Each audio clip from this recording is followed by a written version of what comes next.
안녕하세요. 저는 서울 마포구에서 조용히 살아가는 35살의 김혜나라고 합니다. 직업은 홍익대학교 근처에 있는 작은 보석 가게에서 일하고 있고요. 매일 반복되는 평범한 일상 속에서 특별한 일은 거의 일어나지 않죠. 그런데요, 그날은 좀 달랐어요. 퇴근하고 집으로 가려던 길이었어요. 10년 넘게 다닌 익숙한 골목길, 늘 그렇듯 이어폰을 귀에 꽂은 채 음악을 들으며 걷고 있었죠. 홍대 입구역 근처에서 신호를 기다리는데 제 앞에 웬 노숙자 한 분이 앉아 있었어요. 옷은 오래되어 낡았고 머리는 엉켜 있었지만 묘하게도 눈길이 갔어요. 그분이 저를 올려다보며 조용히 말했죠. 아가씨, 혹시 따뜻한 거 하나만 사줄 수 있을까요? 한순간 망설였어요. 평소 같으면 그냥 지나쳤을지도 모르는데 이상하게 그날은 지갑을 꺼내 10,000원짜리 한 장을 건넸어요. 그분은 깜짝 놀라며 고개를 깊이 숙이더니 두 손으로 제 손을 꼭 잡고 고맙다고 하셨어요. 그 순간 전 얼어붙었어요. 그분의 목에 걸린 그 목걸이. 그건 분명 우리 엄마가 생전에 항상 하고 다니시던 그 목걸이였어요. 십자가 모양의 작은 다이아몬드 펜던트, 오른쪽 귀퉁이에 아주 미세하게 흠집이 있었던, 제가 어릴 때 한 번 떨어뜨렸던 그 자국까지 똑같았어요. 그 목걸이는 엄마가 돌아가신 후 유골함에 함께 넣었던 물건이에요. 분명히 묻혔어야 할 그것이 지금 이 거리에서 한 노숙자의 목에 걸려 있었다는 게 말이 되나요? 숨이 턱 막히고 손끝이 떨렸어요. 그분은 제 시선을 따라 자기 목을 만지시더니 갑자기 눈빛이 바뀌었어요. 그리곤 고개를 휙 돌리고는 허겁지겁 그 자리를 떠나버렸어요. 전 멍하니 서 있었어요. 수많은 차들이 지나가고 신호등은 계속 바뀌었는데 전 그 자리에서 발이 떨어지질 않았어요. 그날 밤 집에 돌아와서도 그 장면이 머릿속을 떠나지 않았어요. 욕실 거울 앞에 서서 제 얼굴을 보는데 왜 이렇게 낯설게 느껴지던지, 엄마의 유품이 왜 저기 있었을까? 그분은 대체 누구지? 혹시 설마 아니겠지? 그날 이후로 저는 거의 매일 퇴근길에 그 자리를 다시 가봤어요. 비가 와도 눈이 와도 꼭 그 길을 지나갔어요. 하지만 그분은 다시 나타나지 않았어요. 며칠 몇 주가 지났고 저는 점점 지쳐가기 시작했죠. 내가 착각한 걸까? 그런 생각이 들 무렵 마침내 한 달쯤 지난 어느 저녁, 그분은 다시 그 자리에 앉아 있었어요. 그리고 이번엔 제가 먼저 다가갔어요. 그날은 퇴근도 하기 전에 비가 내리기 시작했어요. 가게 유리창에 부딪히는 빗방울 소리가 이상하게 가슴을 조이더라고요. 괜히 더 초조해졌고 오늘도 못 만나면 어떡하지 하는 불안감이 들었어요. 우산을 쓰고 홍대역 쪽으로 향했죠. 평소보다 사람이 적었어요. 거리엔 노점들도 거의 없었고 낯익은 풍경인데도 왠지 낯설게 느껴졌어요. 그런데 멀리서 보였어요. 그분이요? 그분은 어깨에 낡은 담요를 두른 채 다시 그 자리에 앉아 있었어요. 차가운 보도 위에서 비를 피할 생각도 없이 조용히 고개를 떨군 채 있었죠. 전 한 걸음 한 걸음 숨을 죽이며 다가갔어요. 심장이 너무 빨리 뛰어서 목이 마르고 손바닥이 땀이 날 정도였어요. 그분 앞에 섰을 때 그녀는 천천히 고개를 들었어요. 그리고 저를 보더니 미묘한 표정을 지었어요. 놀람인지 당황인지 아니면 기억의 어딘가를 자극받은 건지. 저 기억하세요. 지난달에 만났던. 제가 조심스럽게 말을 꺼냈어요. 그분은 말없이 저를 한참 바라보다가 고개를 아주 살짝 끄덕였어요. 그 순간 저는 다시 그 목걸이를 봤어요. 이번엔 확실히 보였어요. 그 반짝임, 그 길이, 그 모양. 이건 정말로 정말로 엄마의 것이었어요. 저 목걸이 어디서 얻으셨어요? 제 목소리는 떨렸어요. 이상하게 눈물이 고이기 시작했어요. 말도 안 되는 상황인데 왜 이렇게 마음이 복잡한지 모르겠어요. 그분은 손을 목에 갖다 댔고 살짝 움찔했어요. 그리곤 조용히 고개를 돌렸어요. 그냥 오래된 거예요. 어디서 났는지도 기억 안 나요. 목소리는 낮고 떨렸어요. 하지만 거짓말이라는 걸 느낄 수 있었어요. 본인이 믿으려는 거짓말이란 게 있잖아요. 딱 그 느낌이었어요. 근데 그거요? 제 엄마 거랑 똑같아요. 저희 엄마 10살 때 돌아가셨거든요. 그리고 이 목걸이 엄마랑 함께 묻었어요. 제 말에 그녀는 눈을 크게 떴어요. 한동안 아무 말도 하지 않다가 아주 천천히 다시 저를 봤어요. 이름이 뭐라고 했죠? 김혜나예요. 그 이름을 듣고 그녀의 표정이 이상하게 흔들렸어요. 그 눈빛, 그 떨림, 무언가를 떠올리려고 하는 것 같았어요. 하지만 곧 다시 눈을 감았어요. 그런 이름 낯설지 않네요. 그녀가 중얼거렸어요. 저는 자리에 앉았어요. 비는 점점 더 세게 내리고 있었고 제 옷은 이미 젖어 있었지만 상관없었어요. 그 사람의 얼굴 표정 손짓 하나하나가 제 마음을 붙잡고 있었거든요. 혹시 성함이 어떻게 되세요? 그녀는 대답하지 않았어요. 하지만 제 눈을 피하지도 않았죠. 저는 결국 제 핸드백에서 작은 손수건 하나를 꺼내 그녀에게 건넸어요. 감기 걸리실까 봐요. 그녀는 망설이다가 받았어요. 그 손수건을 볼 때 잠깐 눈가가 붉어진 걸 봤어요. 그리고 갑자기 그녀가 조용히 말했어요. 그 목걸이 예쁜 거죠? 네, 세상에서 제일 예쁜 거요. 엄마가 항상 하고 다녔거든요. 그 목걸이 보면 엄마 냄새가 나는 것 같아서요. 그녀는 고개를 숙이고 손가락으로 펜던트를 만지작거렸어요. 그런데 왜 나한테 있을까요? 혼잣말처럼 너무 슬프게 말했어요. 그 말에 저는 말문이 막혔어요. 정말 왜일까요? 그리고 그날 밤 전 처음으로 이 사람은 단순한 노숙자가 아닐지도 모른다고 생각했어요. 그날 이후 저는 매일같이 그분이 계시던 그 자리로 갔어요. 어떤 날은 말을 걸 수 있었고 어떤 날은 그냥 멀리서 바라보기만 했죠. 그분은 여전히 이름도 과거도 말하지 않았지만 가끔씩 제 말을 들으며 고개를 끄덕이곤 했어요. 그럴 때마다 저는 무언가 조금씩 무너지는 느낌이었어요. 그분의 표정에서 눈빛에서 말투에서 왠지 모르게 엄마가 떠올랐거든요. 제가 10살이 되던 해 엄마는 갑작스럽게 세상을 떠났어요. 교통사고였다고 아빠는 말했죠. 밤늦게 장을 보러 나갔다가 사고가 났다고. 하지만 이상한 건 그 이후였어요. 엄마의 장례식은 너무 조용했고 외가 쪽 친척은 거의 오지 않았어요. 그리고 아빠는 그날 이후로 엄마에 대한 이야기를 완전히 닫아버렸어요. 집안의 사진들도 물건들도 모두 치워졌고 그 예쁜 목걸이도 유골함에 넣었다는 말만 남겼죠. 어린 마음에 이상하다는 생각은 들었지만 그땐 아무것도 알 수 없었어요. 하지만 지금 그 목걸이를 본 이후로 모든 기억들이 다시 살아나기 시작했어요. 그때는 몰랐던 표정들, 말투들, 엄마가 떠나기 며칠 전부터 무언가를 두려워했던 눈빛도요. 그래서 저는 결심했어요. 이상하게 엉켜있는 이 상황을 풀어보기로. 우선은 집에 있는 오래된 상자를 꺼냈어요. 엄마가 돌아가신 뒤 제가 꼭꼭 숨겨두었던 물건들이 있었죠. 사진 몇 장 편지 한 통, 그리고 오래된 수첩. 그중 엄마가 제게 생일날 써준 편지를 다시 읽었어요. 예나야, 엄마는 언제나 내 곁에 있을게. 혹시 엄마가 너무 멀리 떠나게 되더라도 이 목걸이를 보면 엄마를 느낄 수 있을 거야. 그 문장을 읽는 순간 눈물이 왈칵 쏟아졌어요. 그럼 정말 이건 엄마 거였구나. 그분이 하고 있는 그 목걸이는 내가 무덤에 넣었다고 생각했던. 숨을 깊이 들이쉬고 저는 아빠에게 묻기로 했어요. 더는 혼자 끙끙 앓을 수 없었어요.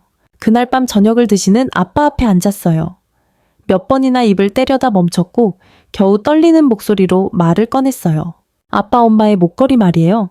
그거 정말 유골함에 넣었어요. 아빠는 숟가락을 멈췄고 얼굴이 굳어졌어요. 그걸 왜 물어? 요즘 이상한 꿈을 자주 꿔요. 엄마가 어디선가 날 부르는 꿈이요. 그리고 며칠 전에 홍대 쪽에서 어떤 노숙자를 만났는데 그분이 엄마 목걸이를 하고 있었어요. 아빠는 말없이 저를 바라보다가 갑자기 자리에서 일어나 주방으로 가버렸어요. 저는 조용히 그 뒤를 따라가며 다시 물었어요. 정말이에요? 그 목걸이 엄마와 함께 묻은 거 맞아요? 그 순간 아빠는 컵을 들고 있다가 손에서 떨어뜨렸어요. 컵이 바닥에 깨지면서 유리 조각이 튀었고 그 소리에 저도 놀라 멈춰 섰죠. 아빠는 고개를 푹 숙인 채 말했어요. 넌 그냥 그 사람 다시는 보지 마. 그건 다 오래된 일이야. 그 말에서 느껴지는 이상한 기류. 왜 타라고 했을까? 왜 그토록 흔들렸을까? 그날 밤 저는 잠을 이루지 못했어요. 아빠의 말투 표정, 그 깨진 컵, 무언가가 틀어졌다는 걸 본능적으로 느꼈어요. 그래서 다음날 저는 결심했어요. 그분에게 다시 가기로. 그리고 이번엔 이름을 꼭 듣고 말겠다고. 다음날 저는 아침 일찍부터 괜히 조급했어요. 출근도 손에 잡히지 않았고 일하는 내내 마음은 홍대역 그 자리로 먼저 가 있었어요. 혹시 오늘은 또 안 나오시면 어떡하지? 그런 불안감이 계속해서 떠나질 않았어요. 하지만 퇴근하고 그곳에 도착했을 땐 그분은 다시 그 자리에 앉아 있었어요. 비록 구부정한 등과 낡은 담요 속 모습이었지만 그분을 보는 순간 이상하게 마음이 놓였어요. 다행이다. 이번엔 저는 따뜻한 호빵이랑 커피를 사서 다가갔어요. 오늘은 날씨가 더 춥네요. 이거 드세요. 그녀는 제가 내민 봉지를 멍하니 보다가 천천히 손을 뻗어받았어요. 그리고는 나지막히 고맙다는 말을 했죠. 저는 옆에 쪼그려 앉았어요. 저기요, 죄송한데 성함을 여쭤봐도 될까요? 그녀는 호빵을 한 입 빼어 물다가 멈칫했어요. 한참을 말없이 있다가 조용히 대답했어요. 예, 최숙자예요. 순간 머릿속에서 무언가 탁 하고 울렸어요. 어디서 들어본 이름인데 어디서였더라? 최숙자 씨요 혹시 예전에 마포구에 사신 적 있어요? 그녀는 눈을 피했어요. 그런 이름으로 불렸던 것 같기도 하네. 기억이 잘 안 나세요. 기억이 왔다 갔다 해요. 어느 날은 내가 누구였는지 떠오르는데 어느 날은 그냥 다 잊고 싶어요. 그녀의 말에 가슴이 아려왔어요. 저렇게 흐릿하게 살아가는 삶은 어떤 기분일까? 그리고 그 순간 문득 떠올랐어요. 어릴 적 엄마가 자주 쓰던 이름, 숙자야라고 부르던 할머니의 목소리. 맞다. 엄마 이름도 최숙자였어요. 하지만 어떻게 그 이름이 지금 이 거리의 노숙자 입에서 나올 수 있을까? 혹시 결혼하신 적 있으세요? 그녀는 말없이 손을 떨었어요. 그리고 한참을 말없이 있다가 누군가 있었던 것 같기도 해요. 그 말을 남겼어요. 제 가슴은 마치 벼락을 맞은 듯 뛰었어요. 정말 엄마가 맞는 걸까? 처럼 그녀는 계속 말했어요. 가끔 꿈을 꿔요. 하얀 방 안에서 누군가가 날 붙잡고 우는 꿈. 그게 딸이었을까? 전 그 순간 울고 말았어요. 저예요. 저일지도 몰라요. 저 김혜나예요. 10살 때 엄마를 잃고 그 이후로 매일 그리워하며 살았어요. 그녀는 당황한 듯 절 바라봤어요. 눈동자가 떨렸고 손이 공중에 머물렀다 내려왔어요. 예나. 그 이름을 중얼거리는 그녀의 목소리에 모든 게 무너지는 기분이었어요. 하지만 그녀는 곧 다시 고개를 저었어요. 미안해요. 난 아무것도 확신할 수 없어요. 그 말에 저는 그저 고개를 끄덕였어요. 괜찮아요. 시간이 걸려도 좋아요. 하지만 제가 도와드릴게요. 조금씩 천천히 기억을 찾아가요. 어떤 일이 있었는지 우린 알아야 해요. 그녀는 잠시 침묵했지만 아주 미약하게 고개를 끄덕였어요. 그날 밤 저는 집에 돌아오자마자 인터넷을 뒤졌어요. 혹시 엄마의 이름으로 된 기록이 있을까 싶어서요. 그리고 믿기 힘든 사실 하나를 찾았어요. 10년 전 마포구의 한 정신병원에서 최숙자라는 이름의 여성이 실종 신고된 적이 있었어요. 그 날짜는 엄마가 세상을 떠났다고 들은 바로 그 주였어요. 화면을 가득 채운 검색 결과를 바라보며 저는 손끝이 얼어붙는 기분이었어요. 10년 전 서울 마포구의 한 사설 정신병원에서 최숙자 당시 35세 459라는 여성이 실종되었다는 기록. 신원은 보호자의 요청으로 비공개 처리되었지만 연령, 지역, 시점 모두 엄마와 일치했어요. 정말 엄마가 살아 있었던 걸까? 눈앞이 핑 돌고 복잡한 감정이 머리를 찌르기 시작했어요. 죽었다고 믿었던 엄마가 사실은 병원에 갇혀 있었고 그곳에서 사라졌다고. 심장이 너무 빨리 뛰어서 숨을 제대로 쉴 수 없었어요. 다음 날 아침이 되자마자 저는 회사를 결근하고 그 병원이 있던 자리를 찾아갔어요. 하지만 그곳은 이미 오래전에 철거되어 있었고 그 자리엔 새로 지은 오피스텔이 들어서 있었어요. 관리사무소에 물어봐도 예전 병원의 자료나 기록은 보관되지 않았다고 했어요. 혹시나 해서 구청에도 문의했지만 해당 병원은 사설 운영이었고 기록이 대부분 소실되었거나 폐기되었다는 답변뿐이었어요. 무언가가 이상했어요. 일반적인 병원이라면 그렇게 간단히 흔적이 사라지지 않잖아요. 집으로 돌아오는 길에 저는 혼잣말처럼 중얼거렸어요. 왜 엄마를 정신병원에 보내야 했을까? 왜 아무도 몰랐을까? 그리고 그걸 아빠는 알고 있었던 걸까? 그 순간 아빠의 반응이 머릿속을 스쳤어요. 며칠 전 목걸이 이야기를 꺼냈을 때의 당황함, 깨진 유리잔 떨리는 손, 전 이제 확신할 수 있었어요. 아빠는 무언가를 숨기고 있었고 그것은 엄마와 관련된 결정적인 진실이라는 걸요. 그리고 저는 그날 밤 아빠가 잠든 사이 서재로 들어갔어요. 그곳은 늘 정리정돈이 잘 되어 있었고 모든 서랍에는 잠금 장치가 걸려 있었어요. 하지만 제가 모를 리 없었죠. 어릴 적부터 아빠는 중요한 서류를 맨 아래 서랍 회전식 kit박스에 넣어두곤 했거든요. 비밀번호는 제 생일이었어요. 1999 서랍이 조용히 열렸고 그 안엔 오래된 파일 몇 개와 함께 검은색 수첩 하나가 있었습니다. 수첩은 빛이 바랜 채에 오래 만져진 흔적이 가득했어요. 조심스럽게 펼쳐보니 페이지마다 날짜와 짧은 메모가 적혀 있었죠. 2009년 촌벽 118 숙자 상태 심각 약 복용 거부 기억 되살아남 위험 2009년 옹종 2보 폐쇄 병동 권유 비밀 유지 필요 2009년 구연기 예나에겐 사고사로 정리 완료 장례 진행 숨이 막혔어요. 이건 아빠가 직접 남긴 기록이었어요. 엄마의 상태가 나빠졌고 기억을 되찾기 시작하자 그걸 위험이라 판단하고 병원에 보냈다는 뜻이었죠. 그리고 나한테는 거짓말을 한 거예요. 엄마가 사고로 죽었다고. 전 눈물이 터졌어요. 왜요, 아빠? 왜 그런 거예요? 손에서 수첩이 미끄러져 떨어졌고 바닥에 떨어진 그 한 장 한 장의 종이가 제 눈엔 피눈물처럼 보였어요. 그 순간 방문 뒤에서 인기척이 들렸어요. 얘네야. 아빠였어요. 그 어두운 복도의 선차에 저를 바라보고 있었어요. 그건 보면 안 되는 거였는데 그 말에 저는 조용히 일어났어요. 이젠 숨기고 피할 수 있는 문제가 아니란 걸 깨달았거든요. 아빠, 엄마, 살아계시죠? 아빠, 엄마, 살아계시죠? 말을 꺼낸 순간 방 안은 숨소리조차 멈춘 듯 조용해졌어요. 아빠는 한동안 저를 바라보다가 천천히 안으로 들어왔고 문을 닫은 뒤 의자에 앉았어요. 예나야, 그걸 어디서 봤니? 저는 바닥에 떨어진 수첩을 주워 책상 위에 올려놨어요. 서랍에서 찾았어요. 비밀번호는 제 생일이었으니까요. 아빠는 아무 말 없이 고개를 숙였어요. 어깨가 약간 떨리고 있었고 손은 무릎 위에서 조용히 쥐어졌어요. 엄마가 정신병원에 계셨던 거예요. 그래? 한참의 침묵 끝에 겨우 나온 대답이었어요. 그럼 돌아가신 건 죽지 않았어? 그 목소리는 너무 조용해서 차라리 듣지 못했으면 좋았을 만큼 아팠어요. 왜요? 왜 그런 거짓말을 했어요? 제 목소리는 이미 울먹이고 있었어요. 왜 저를 속였어요? 왜 장례까지 치르게 했어요? 아빠는 조용히 눈을 감았어요. 그 표정은 괴로워 보이면서도 어딘가 스스로를 정당화하려는 무언가가 담겨 있었어요. 너는 몰랐겠지만 네 엄마는 마지막 몇 달간 점점 이상해지고 있었어.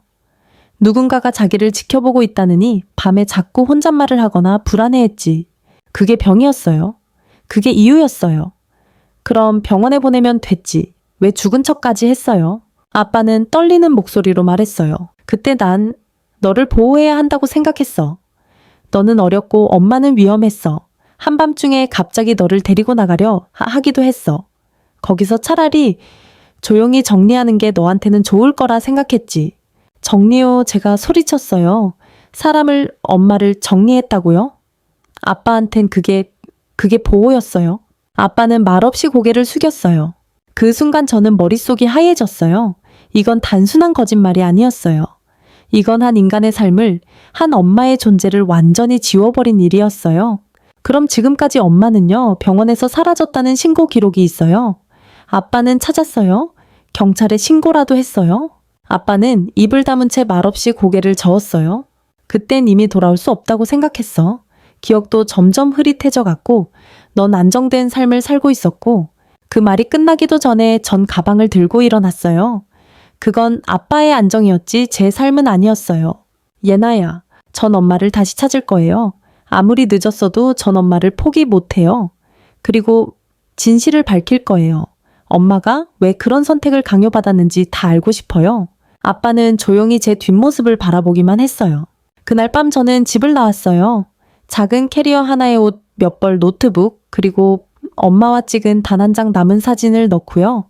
그리고 며칠 뒤 저는 다시 그녀를 찾아갔어요. 최숙자 씨. 그녀는 여전히 그 자리에 있었고 저를 보자 조용히 미소를 지었어요. 왔구나 예나. 그 순간 저는 멍해졌어요. 지금 저 이름 기억하셨어요? 그녀는 고개를 천천히 끄덕였어요. 조금씩 조금씩 떠오르고 있어. 근데 그 기억들이 너무 아프더라. 그래서 자꾸 피하게 돼. 괜찮아요. 이제는 피하지 말고 같이 마주해요. 그녀의 눈가엔 눈물이 고였고 제 손을 살짝 잡았어요. 나 널 버린 게 아니야. 절대 그런 적 없어. 그 말에 저는 울음을 터뜨렸어요. 저도 알아요. 이제는 정말 알 것 같아요. 그날 이후 저는 엄마와 자주 만났어요. 물론 엄마라는 말은 아직 입에 쉽게 붙지 않았어요. 그녀도 자신이 제 엄마라는 사실을 완전히 받아들이지 못하고 있었고요. 하지만 우리는 서로의 시간을 조금씩 공유하기 시작했어요. 공원 벤치에서 앉아 호빵을 나눠 먹고 한강 둔치에서 햇살을 받으며 침묵을 나누는 순간들. 그 속에서 그녀는 조금씩 자신을 최숙자로 인정해가기 시작했어요. 어느 날 그녀가 조용히 입을 열었어요. 나 꿈을 자주 꿔. 하얀 벽 철문 창문이 없는 방. 그리고 누군가가 매일 내게 물약을 줬던 것 같아. 그걸 마시면 아무것도 생각나지 않았어. 그 말에 저는 등골이 서늘해졌어요. 그녀가 기억하는 그 공간은 분명 정신병원이었고 그 약은 어쩌면 기억을 흐리게 하려는 무언가였을지도 몰랐어요. 그런데 어떤 날은 기억이 조금 돌아오기도 해. 작은 손. 내 무릎 위에서 자던 아이. 아마 너겠지. 저는 고개를 끄덕였어요. 네, 맞아요. 엄마 무릎은 세상에서 제일 따뜻했어요. 그녀는 손으로 얼굴을 감싸며 울기 시작했어요. 그리고 조용히 중얼거렸어요. 내가 왜 그곳에 갔을까? 왜 아무도 날 꺼내주지 않았을까? 저는 조심스럽게 그녀의 어깨를 감싸 안았어요. 엄마는 아무 잘못 없어요. 이제부터는 제가 지켜드릴게요. 그녀는 말없이 고개를 끄덕였고 그 순간 처음으로 제 품에 안겼어요. 그렇게 우리는 오랜 세월을 돌아 다시 처음처럼 서툴지만 엄마와 딸이 되기 시작했어요. 며칠 후 저는 그녀를 데리고 정신과 전문 클리닉에 갔어요. 기억 회복과 외상 후 스트레스 장애 치료를 위한 상담을 받기 위해서였죠.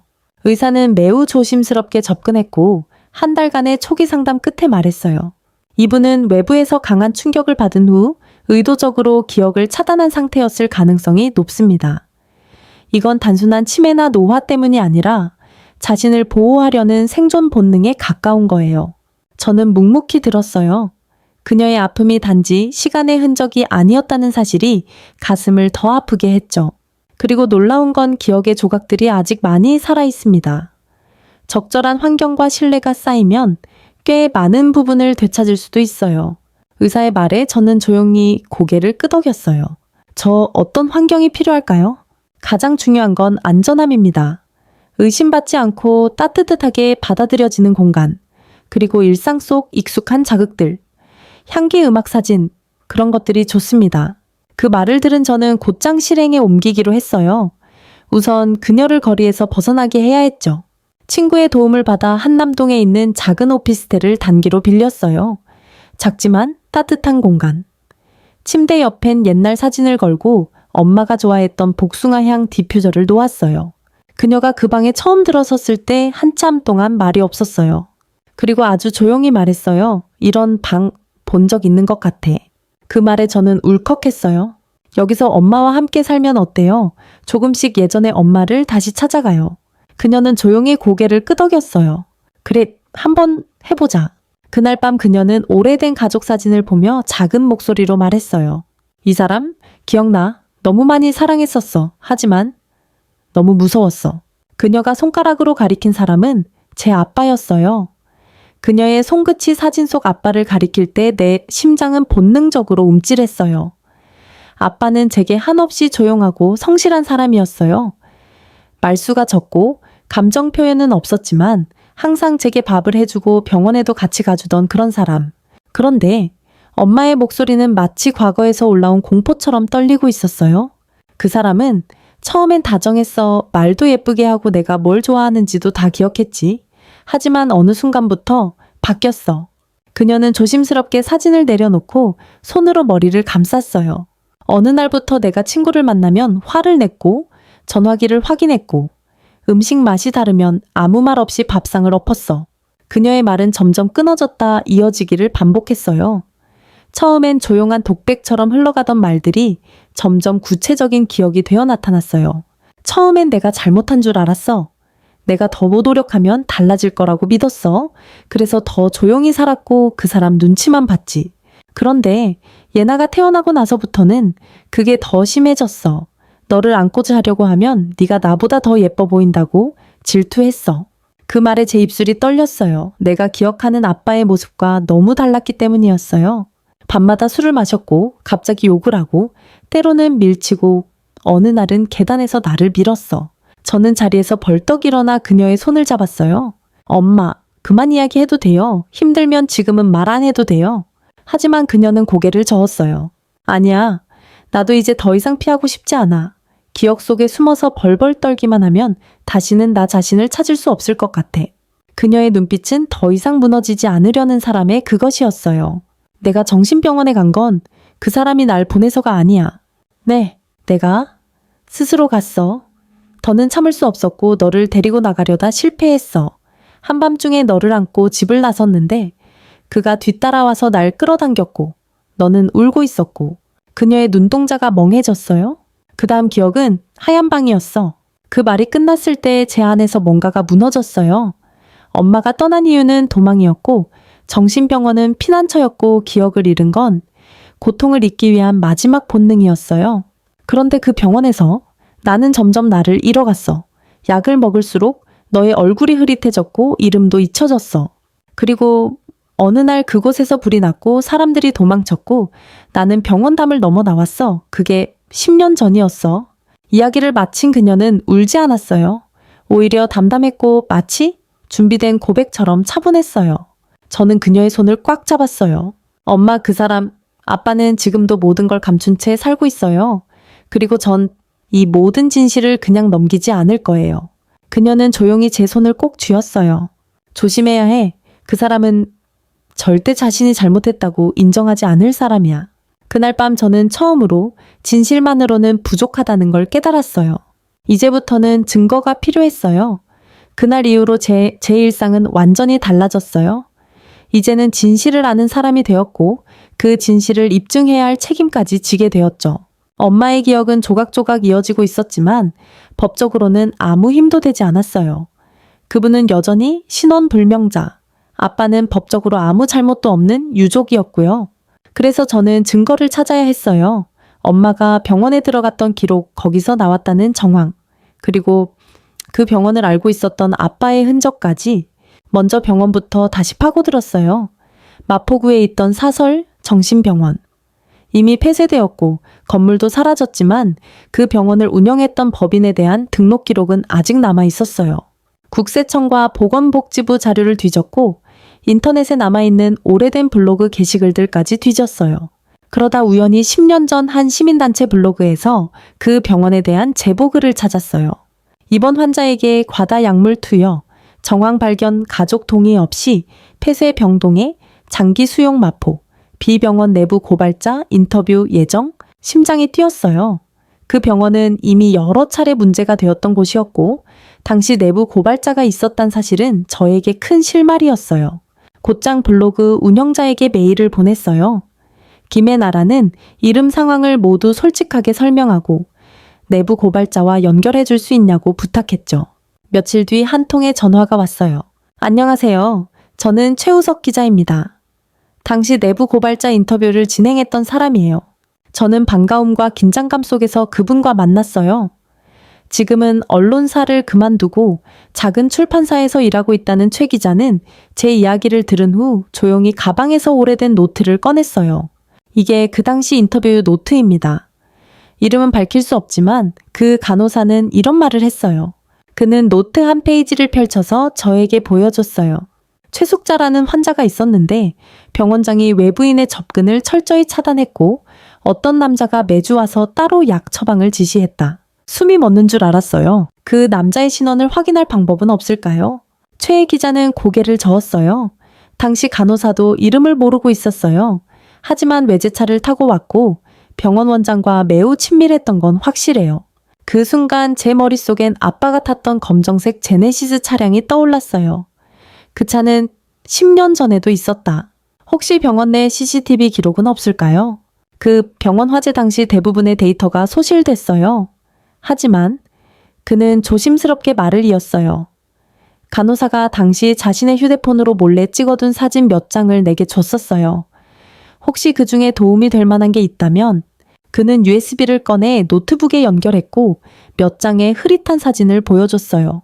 하얀 병동 벽 복도 끝에 희미하게 선 그림자, 그리고 간호사실 앞 유리문 너머에 찍힌 남자의 옆모습. 흔들린 사진 속 그 실루엣은 너무도 익숙했어요. 그건 바로 우리 아빠였어요. 이거 복사할 수 있을까요? 최 기자는 고개를 끄덕였어요. 도움이 되길 바랍니다. 당신 어머니가 겪은 일, 그건 절대 묻혀선 안 될 일이에요. 그 말을 들으며 저는 USB를 꼭 쥐었어요. 드디어 진실을 붙잡을 수 있는 첫 조각을 손에 넣은 거였어요. 그날 밤 저는 엄마에게 사진을 보여줬어요. 흐릿한 이미지였지만 그녀는 조용히 눈을 감았어요. 맞아.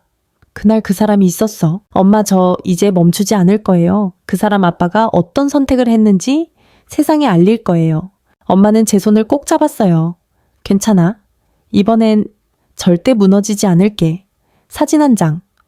흐릿한 옆모습일 뿐이었지만 나에겐 너무나도 확실한 증거였어요. 이제는 더 이상 혼자 싸울 수 없다고 느꼈고 법적인 조언을 받을 필요가 있었어요. 그래서 저는 법대 동기 중 지금은 인권 전문 변호사로 일하고 있는 정지우에게 연락을 했어요. 대학교 시절 서로 크게 연락하진 않았지만 그녀는 항상 약자 편에 서는 사람이었죠. 전화를 받자마자 그녀는 목소리만으로도 상황을 느꼈는지 얘기해 천천히 전부라고 말해줬어요. 카페에서 마주한 지우는 제 얘기를 조용히 끝까지 들어줬어요. 정신병원, 엄마 가짜 사망, 아빠 사진 모든 걸요. 한참을 듣고 난 그녀는 조용히 물었어요. 혹시 어머니 주민등록상 사망 처리되어 있어? 응, 장례식도 치렀고 사망신고도 정식으로 됐어. 그럼 이 사건은 단순 실종이 아니라 사망위조 및 인신감금까지 갈 수 있어. 게다가 의료기관과의 유착 정황까지 있다면 생각보다 무거운 사건이야. 그녀의 말이 끝나자 제 손끝이 떨리기 시작했어요. 나 정말 이걸 할 수 있을까? 지우는 제 손등을 꽉 잡으며 말했어요. 넌 이미 하고 있어. 포기하지 않고 여기까지 왔다는 것만으로도 대단한 거야. 그 말에 저는 눈물이 났어요. 그동안 너무 버티기만 하느라 누군가에게 이렇게 말 들어본 적이 없었거든요. 일단 주민등록을 정정하는 작업부터 시작하자. 어머니가 살아계신다는 걸 증명하는 거야. 어떻게 해야 돼? 본인 출석 DNA 검사 목격자 진술, 그리고 너의 출생증명서까지 다 준비할 수 있어. 응, 다 할 수 있어. 무슨 일이 있어도. 그럼 한 걸음씩 같이 가보자.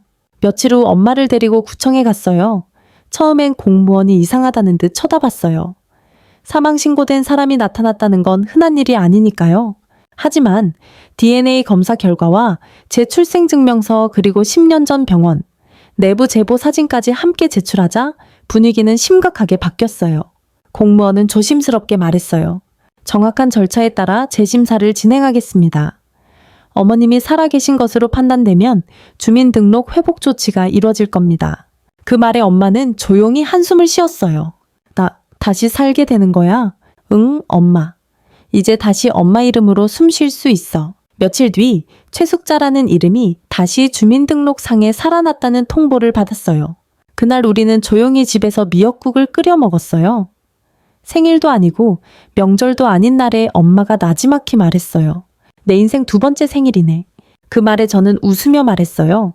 그럼 매년 이날은 살아난 날로 기념하자. 그러나 기쁨은 오래가지 않았어요. 다음 단계는 훨씬 더 어려운 일이었거든요. 아빠와의 대면. 지금까지는 과거를 복원해내는 과정이었다면 이제부터는 그 과거에 책임을 묻는 시간이었어요. 지우 변호사는 경찰에 고소장을 접수하기로 했어요. 고소 내용은 다음과 같았어요. 사망신고 허위 작성 및 사문서 위조, 보호자 동의 없는 정신병원 장기 수용, 인신감금 혐의, 가족관계 등록 위조, 의료기관과의 유착 정황. 고소장이 접수되던 날 저는 처음으로 내가 아빠를 고발한다는 감정을 실감했어요. 그날 밤 엄마는 제게 말했어요. 예나야, 혹시라도 네 마음에 상처가 남을까 걱정이야.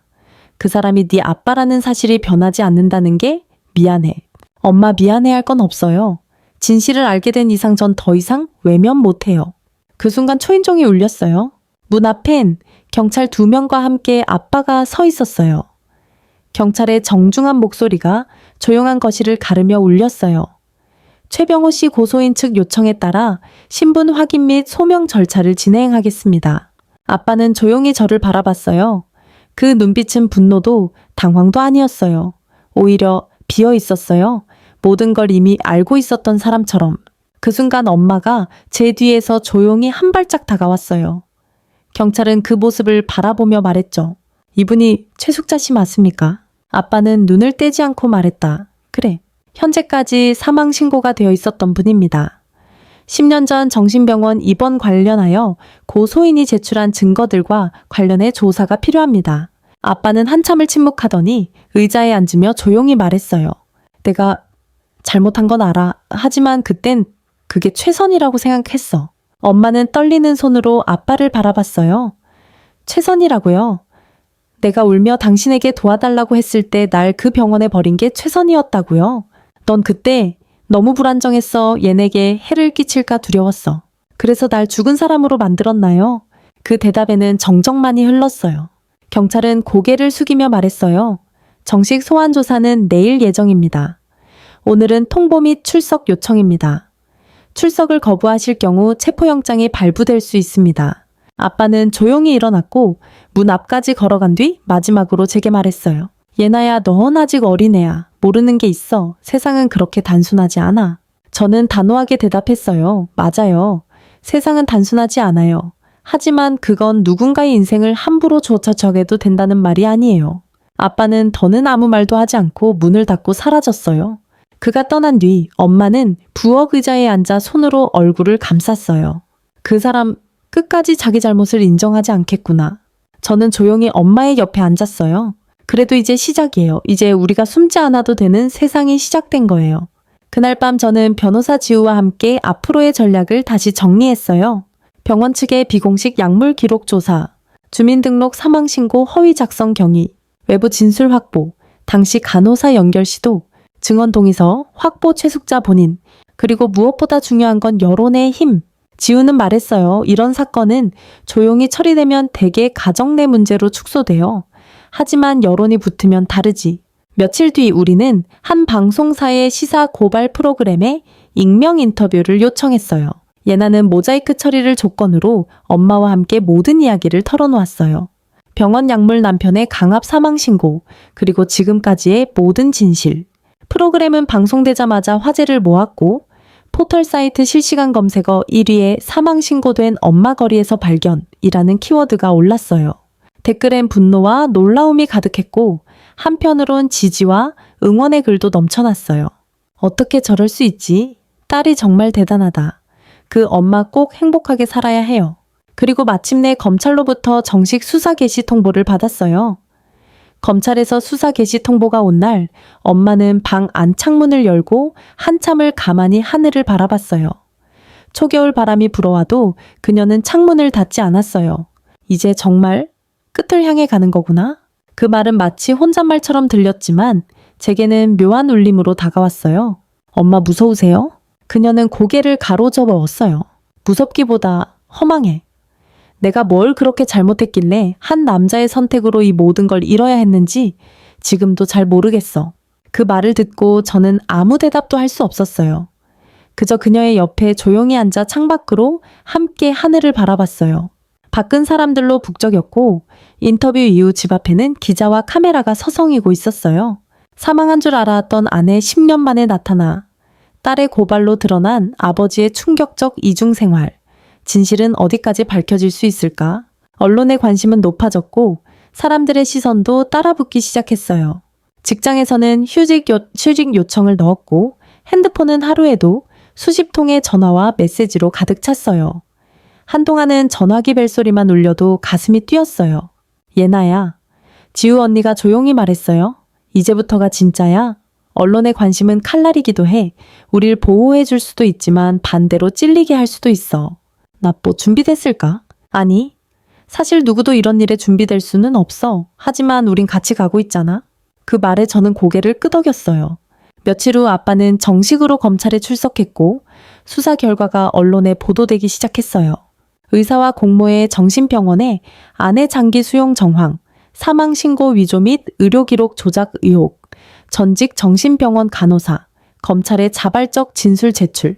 전직 간호사의 자발적 진술은 모든 흐름을 바꾸는 결정적인 열쇠였어요.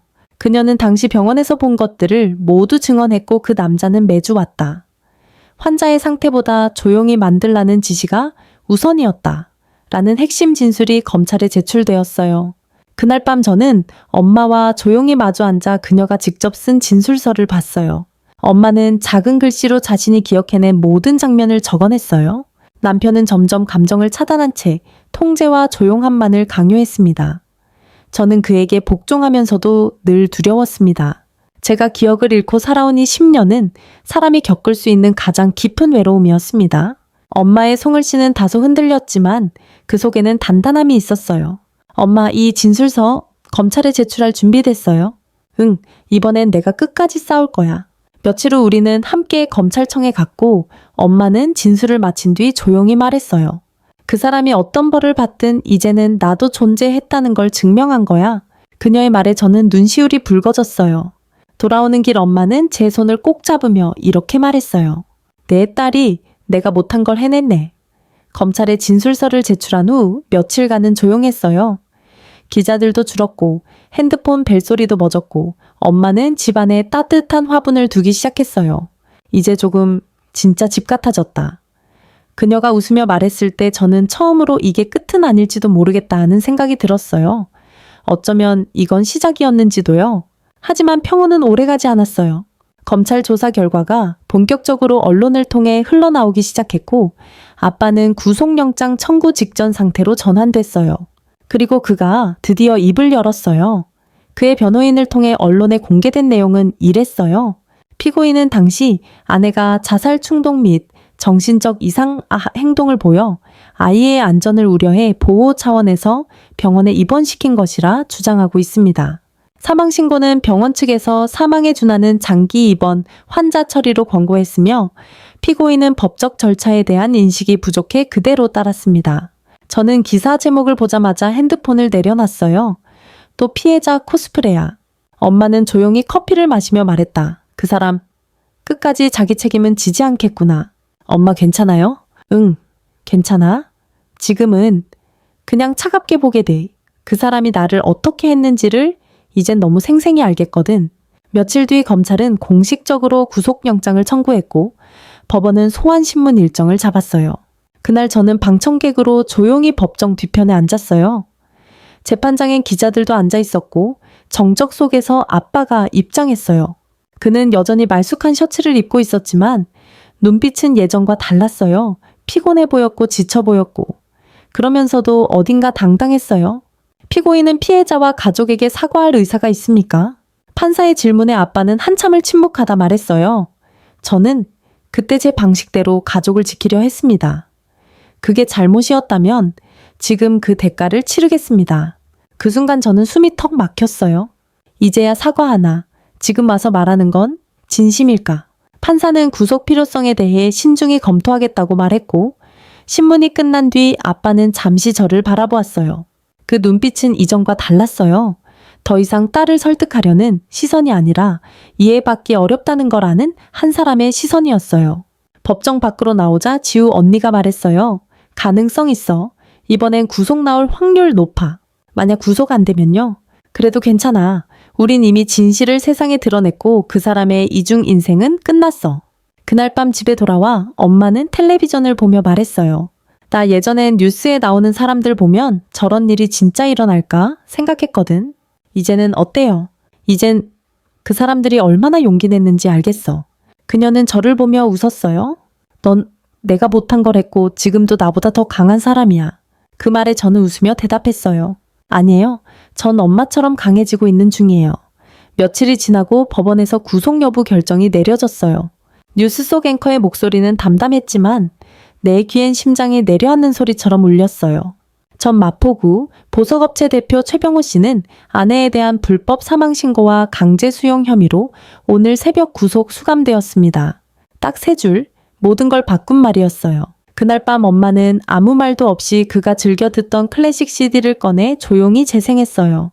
작은 오르간 선율이 거실을 감싸고 우리는 말없이 같은 공간에 앉아 있었어요. 엄마 후회하세요. 제가 조심스레 물었을 때 그녀는 한참 동안 침묵하다가 조용히 말했어요. 후회, 안 해.